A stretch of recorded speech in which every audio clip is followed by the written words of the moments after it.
When I started the sixth grade, I was entering my fourth elementary school in two different states. I was always the new kid in school. I always felt uncomfortable walking into new school every other year. I always felt lost, out of place, and I never really felt that I belonged. That year, that Christmas, my dad had sent me a new bike. My mom and dad had divorced when I was two, and he had lived in a different town. But I was excited to have a new bike. It was great. I couldn't wait for the warmer weather to start riding my bike to school.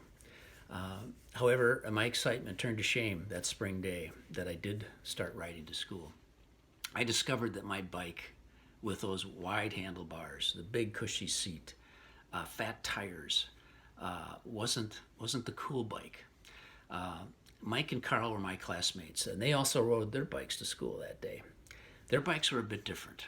In 1964, the Schwinn Bike Company had radically changed the design of their bikes, and that was that 10-speed. Their bikes had that sleek racing seat, tucked under handlebars with matching colored tape, handbrakes, which was so cool, and that high-tech derailleur that made that clicking sound when you were coasting. I remember them coming over to my bike, and I heard their snickering when they rode by. I could feel the shame that I was different.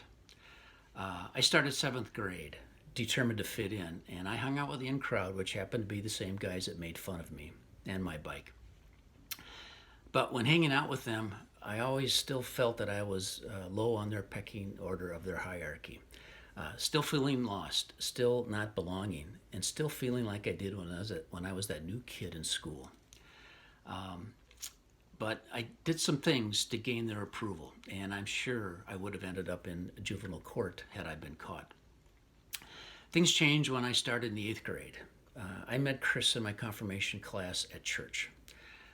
Although Chris and his friends went to the Jefferson Middle School, which is on the other side of town, I started to hang out with them. I really felt different with these guys. No snickering or feeling of shame. I was accepted for who I was. And I even remember being liked by their parents who welcomed me constantly and were genuinely interested in me and who I was. I was found. And to this day, I still hang out with Chris and the gang from Jefferson School.